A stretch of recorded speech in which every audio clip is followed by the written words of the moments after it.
Sekarang kerjanya di bidang karena itu. sekarang kerjanya konsisten di bidang fotografi gitu. Mungkin nanti sampai akhir hayat juga berfotografi gitu. Jangan lupa ngajar. Oh iya, ini bagian dari ngajar. Oke.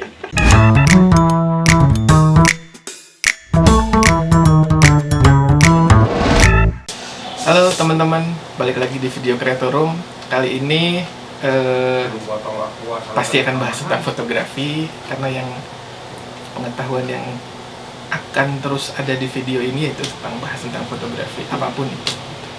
Nah, sekarang di sebelah saya ini ada Pak Harsos, Kang Harsos. Panggilan bekennya sebenarnya Kang Harsos itu. Nama aslinya Pak Hari Renaldi. Bisa memperkenalkan diri, Kang? Saya manggilnya Kang karena beliau adalah dosen saya waktu dulu di kampus. Halo teman-teman, saya benar tadi kata Agus, nama lahir itu Hari Renaldi. Tapi semenjak SMA nempel nama Harsos karena dulu jurusan saya fisika, sosial. Jadi Hari Sosial Harsos, dan itu nempel sampai sekarang. Saya kenal fotografi sebenarnya dari SD ya, karena bapak saya itu penghobi amatir foto, dan kebetulan sempat beberapa kali ditugaskan ke Jepang, jadi bisa langsung ketemu sama negara pembuat kamera, sehingga akhirnya saya mengenal barang-barang fotografi dari beliau. Sampai mulai benar-benar motret itu SMA kayaknya, baru benar motret itu, benar-benar belajar motret itu, triangle exposure itu di SMA. SMA-nya tahun 80-an berarti ya? Saya SMA itu tahun 2000-an, kepala sekolah maksudnya. Kepala sekolah. Iya, terus kegiatan sehari-hari sekarang nih, Kang Harsos? Sehari-hari sih, kalau dalam status, kalau ditanya profesi ya, yang terdata itu adalah dosen fotografi, dosen di program studi fotografi di Fakultas Ilmu Seni dan Sastra Universitas Pasundan Bandung. Nah, kebetulan saya adik kelasnya Agus waktu di kampus itu gitu. Hoax. Kebetulan saya diuji sampai jadi sarjana oleh beliau gitu. Oh iya, kebalik ya. Jadi memang saya S1-nya itu akhirnya saya dapat gelar sarjana itu di prodi fotografi setelah melewati 3 kampus ya. Kampus keempat akhirnya saya lulus jadi sarjana di fotografi. Ya, sebenarnya di Indonesia banyak banget ya. Nggak banyak banget juga sih, maksudnya ada beberapa kampus yang memang mengkhususkan itu jurusan fotografi ya. Termasuk ya saya juga lulusan fotografi karena saya passion di fotografi gitu ya. Yang pada akhirnya saya tidak salah jalan untuk mengenyam pendidikan formal di fotografi gitu. Karena sekarang kerjanya di bidang itu. Sekarang kerjanya konsisten di bidang fotografi gitu. Mungkin nanti sampai akhir hayat juga berfotografi gitu. Jangan lupa ngajar. Oh iya, ini bagian dari ngajar. Oke. Ya, ada 7 kampus ya kalau secara data resmi di pendidikan tinggi, Dirjen Pendidikan Tinggi Kemendikbud itu ada 7 kampus. 6 itu S1, yang 1 itu D3 yang katanya akan menuju ke D4. Kalau secara sejarah sebenarnya bisa dihitung ada 9, Gus. Kampus itu sebenarnya ada 9. Dulu sebelum ada dulu yang awal banget muncul kata fotografi itu di IKJ. Oke. Saya lupa tahunnya, yang pasti sebelum 94. Karena setelah itu 94 barulah muncul itu IKJ D3 kalau nggak salah. 94 muncul S1 pertama di ISI Jogja. 96 muncul Unpas dan Universitas Trisakti. 98 itu di Denpasar kalau nggak salah, dan seterusnya itu ada di mana lagi? Surakarta, Padang Panjang. Dan yang D3 itu ada di Politeknik Negeri Media Kreatif di Jagakarsa. Oh, iya, berarti fotografi sebenarnya udah dari tahun 90 ada pendidikan formal ya. Cuma kayaknya buat anak-anak di era 2000-an gitu kurang terdengar gitu. Memang sih. Memang itu pertanyaan klasik ya, kenapa fotografi harus diformalkan gitu. Karena kalau kita ngelihat dari sedikit sejarah perkembangan fotografi itu justru awalnya tuh informal, belum jadi non formal, informal. Jadi fotografi kan masuk ke Indonesia dari Eropa yang cerita kamera pertama yang kemudian berjamur itu kalah sama kelembaban di Indonesia, kemudian berkembang menjadi foto studio, fotografer dokumenter dan lain-lain. Kemudian diteruskan melalui jalur informal. belum ada kursus waktu itu, bahkan apalagi formal ya. Baru kemudian di sekitar 80-an itu baru ada pendidikan non formal, itu masih dalam satu lembaga yang berhubungan sama fotografi, tapi dia tidak mendirikan lembaga pendidikan formal, hanya pendidikan non formal.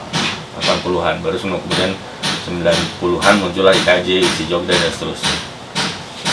Oke, nah ya buat teman-teman yang pengen tahu yang apa sih yang diajarin di pendidikan formal fotografi ini secara apa ya?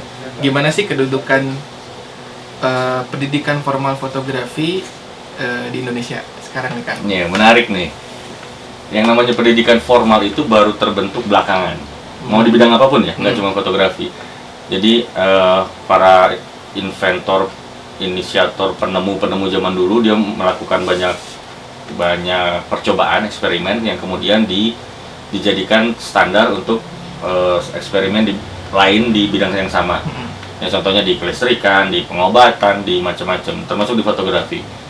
Fenomena fotografi sendiri kan muncul di tanah Arab. Waktu itu ada cahaya tembus dari tenda kemudian terbalik, cuman si orangnya itu cuman ngelihat, ternyata ada gambar dari luar ada di dalam tenda saya, cuman itu doang.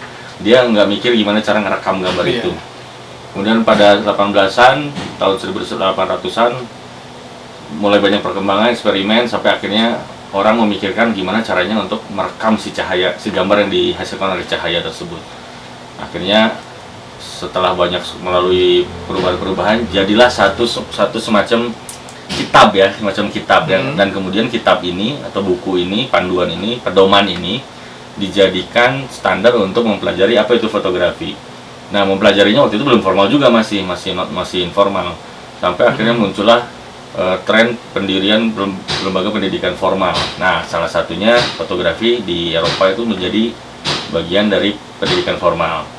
Nah, jadi kalau kita ngelihat perkembangan fotografi menjadi pendidikan formal itu semirip dengan bidang lain yang awalnya semua informal, kemudian dibakukan, dijadikan pedoman, dijadikan standar dunia sehingga akhirnya menjadi standar pendidikan formal.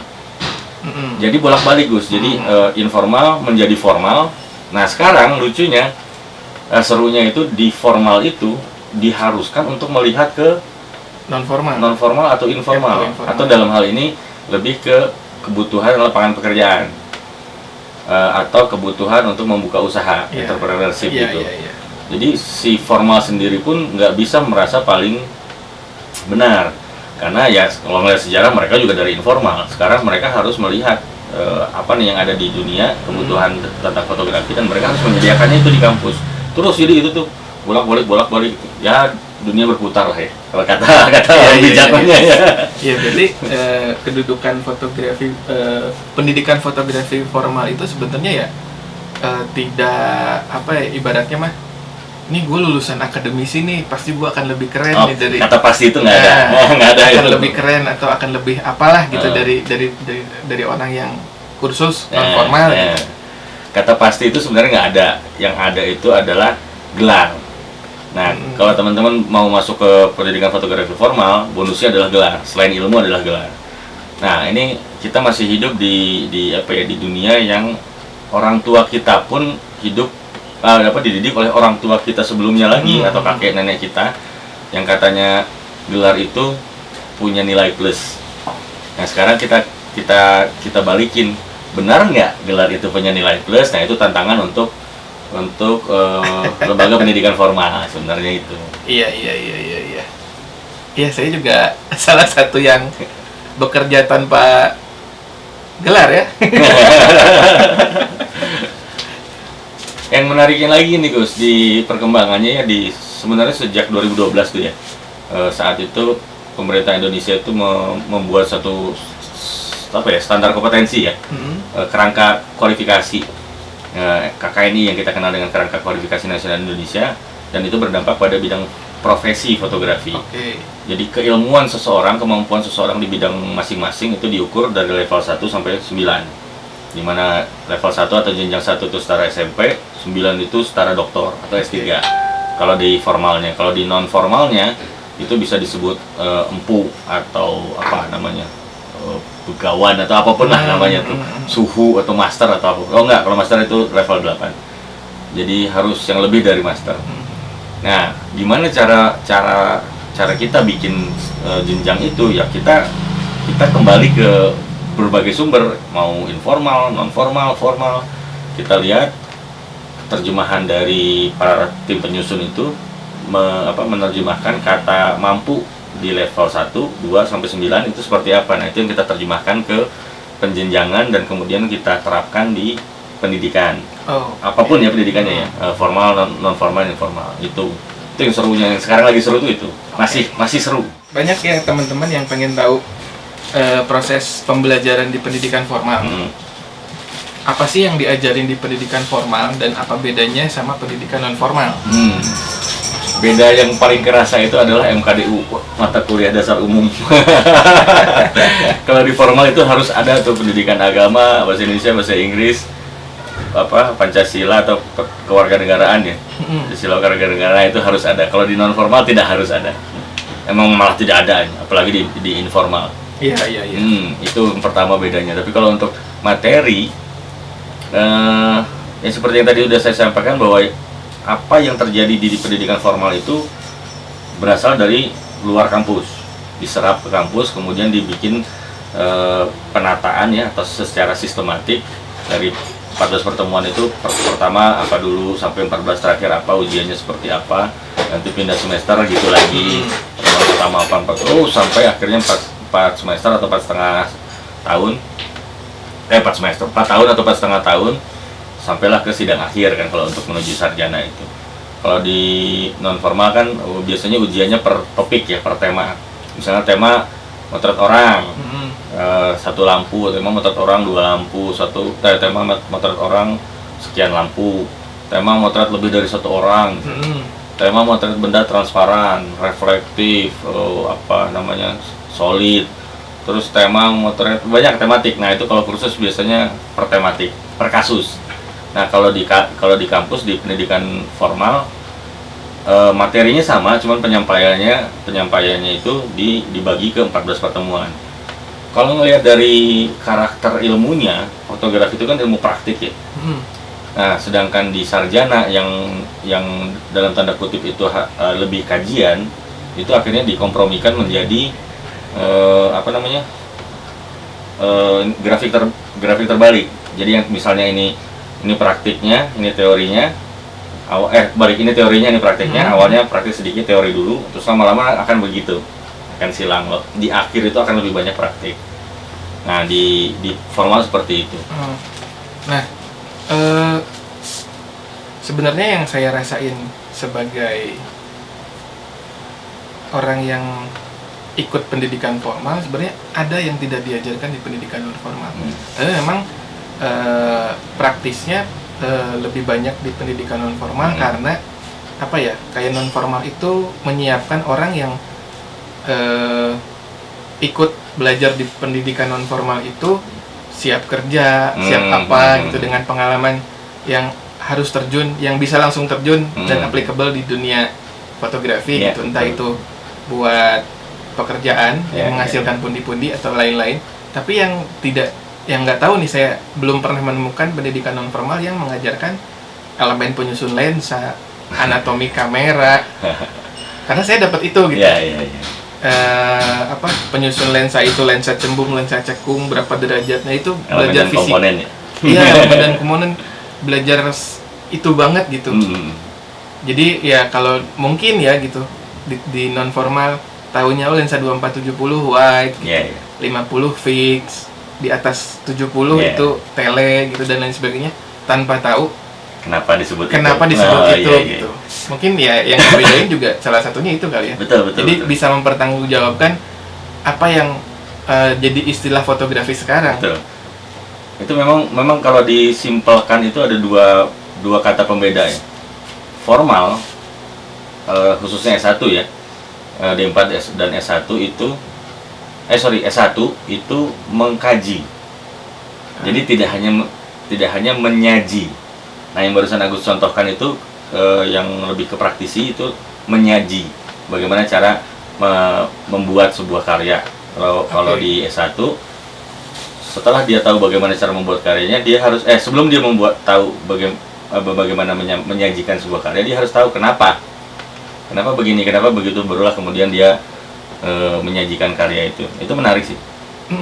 Mengkaji dan menyaji. Itu ya dua kata yang bisa menyederhanakan, menyimpulkan Iya. artinya ini non formal tuh lebih ke menyaji, Ya, formal itu lebih mengkaji. kaji. Gitu. Iya, Terutama di S1 ya. terutama di S1. Karena di kerangka kualifikasi kita itu S1 itu disetarakan atau setara dengan D4.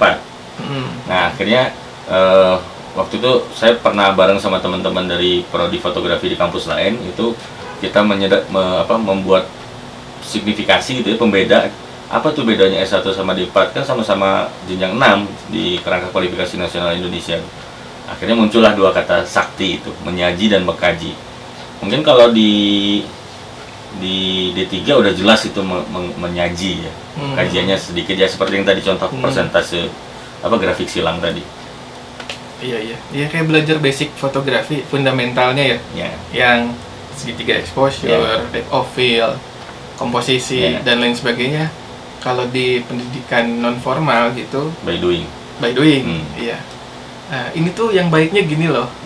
Ini sistem mekanisme kerja segitiga exposure tuh gini gitu. Nah, pada akhirnya aplikasi komposisi yang paling baik dan yang sering digunakan tuh ini. Gitu. Nah, kalau di pendidikan formal itu lebih ke belakang lagi. Kenapa komposisi ini tercipta gitu kan? Kenapa depth of field itu secara ini mekanismenya seperti ini gitu. Betul. Ruang tajam, dimensi dan lain sebagainya gitu. Nah, jadi ini pengalaman yang dirasakan mungkin sejak zaman saya juga, zaman Agus, dan mungkin masih sampai sekarang itu adalah banyaknya mahasiswa pendidikan fotografi formal yang masuk fotografi karena dua hal. Karena dia passion atau karena dia nyari modal kerja. Jadi bedanya kalau passion itu dia melakukan tugasnya tanpa melakukan pemotretan atau berfotografi itu tanpa memikirkan dia akan kerja di bidang itu atau enggak. Pokoknya dia mau motret terus. Iya. Dapat penghasilan atau enggak, kumangke gimana nanti.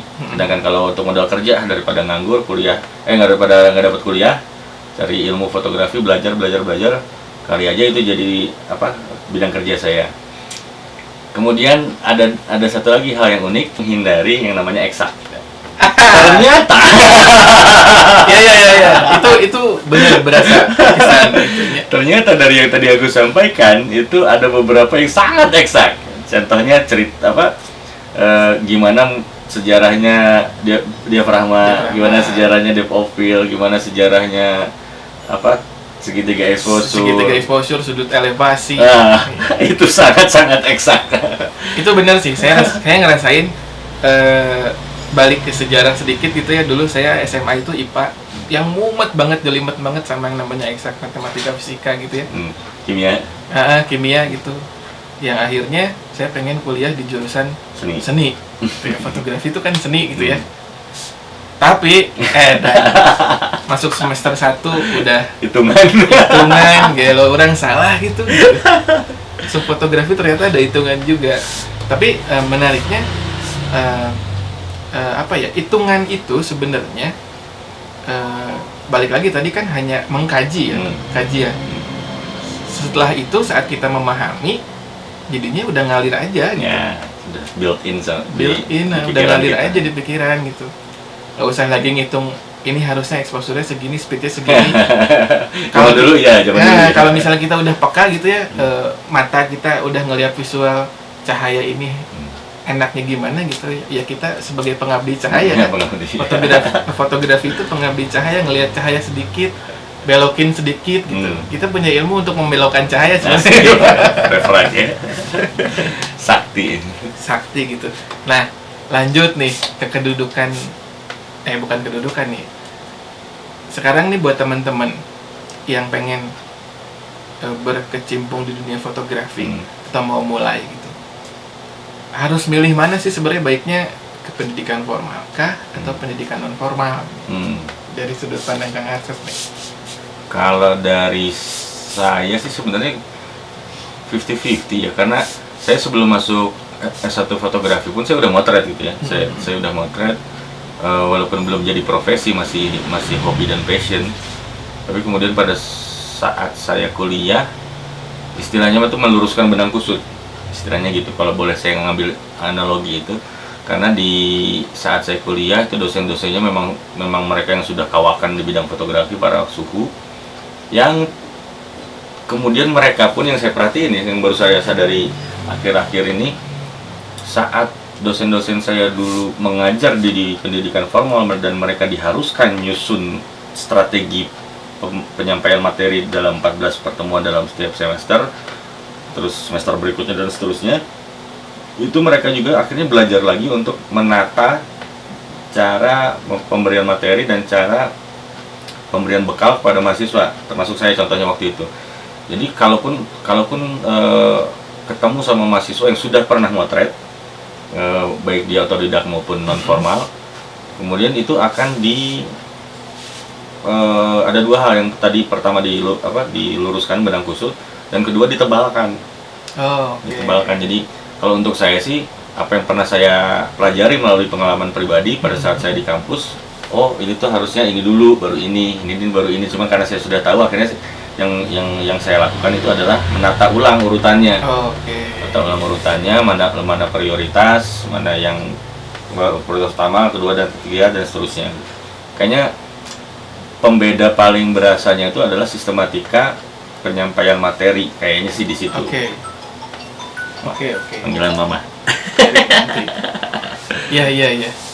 Sebenarnya juga kalau kita hitung secara jenjang waktu proses pembelajaran dari 14 pertemuan dalam satu semester itu kan sebenarnya di pendidikan non formal itu justru dipercepat dan diperpadat, misalnya dalam 1,5 bulan gitu. Jadi hanya 6 atau jadi 10 pertemuan, ya, jadi bisa. tetap sebenarnya sama aja. Bisa. Iya. Tapi mungkin yang dihilangkan itu kajiannya, tapi langsung ke menyajinya gitu ya. Terus itu tadi ujungnya nanti kalau yang formal ada gelar. Iya itu. Ya, yang formal ada gelar. Kalau misalnya mau punya gelar sarjana seni gitu, masuk pendidikan formal. Sarjana senewan sebenarnya. SSN itu sarjana senewan. Gitu. Wah, nuhun pisan Kang Agus. Ada lagi yang mau disampaikan nih? Iya, sedikit sih tambahan bukan tren ya, kembali melanjutkan apa yang sudah dilakukan di pemerintahan kita sejak 2012 itu sampai sekarang itu masih terus bergulir yang namanya pengakuan kompetensi seseorang melalui uji kompetensi atau sertifikasi. Nah, mungkin teman-teman juga harus sadari bahwa pengukuran kemampuan seseorang dari jenjang 1 sampai 9 itu tidak otomatis menyetarakan statusnya dilihat dari sudut pandang pendidikan. Karena kalaupun misalnya ada seseorang yang mampu menyelesaikan uji kompetensi level 6 yang setara dengan S1, dia tidak bisa langsung daftar ke S2. Nggak bisa, karena itu beda jalur. Begitupun yang sudah berada di posisi manajer atau director gitu di karirnya, kalau dideskripsikan, dia sebenarnya kemampuannya udah di level 6 nih, atau bahkan di 8 nih di setara magister, dia nggak bisa daftar langsung ke S3. Bukan itu yang dimaksud setarakan, itu adalah dalam hal penghargaan terhadap kemampuan seseorang. Penghargaan yang saya spesifikkan di sini adalah honor. Jadi kalau kita sudah punya ijazah S1, kemudian ada teman kita yang punya sertifikat kompetensi jenjang 6, itu honornya harusnya sama. Karena dilihatnya dari situ. Iya. Tapi kalau untuk jalurnya tetap di masing-masing. Ya. Iya. Oke. Makasih pencerahannya Kang Agus. Ya, mudah-mudahan teman-teman yang masih bingung, yang mau berfotografi, mau mulai atau yang udah berfotografi, pengen tahu ini bedanya apa sih anak-anak akademisi katanya ya, akademisi dan praktisi gitu. Itu tuh bedanya apa? Ternyata secara kualitas ya sebenarnya sama aja gitu.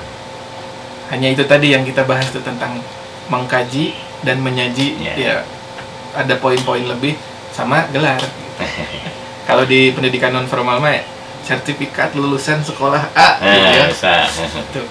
Ya kalau sekolahnya terdaftar dan tercatat di Kementerian Pendidikan, itu bisa menjadi sebuah bentuk bukti legalitas. Betul. Kalau si sekolah itu tidak terdaftar secara legal di pendidikan Kementerian Pendidikan, ya itu mungkin Cuma punya de facto, hanya punya de facto nggak punya de jure-nya. pengakuan secara oh dia lulusan ini. Iya, gitu. cuma itu aja. Non pisan Kang Atos. Sami. Ya mudah-mudahan video ini bermanfaat buat teman-teman. Amin. Yang suka silahkan like, silahkan share ke teman-teman kalian sebanyak-banyaknya yang mau tahu informasi tentang ini.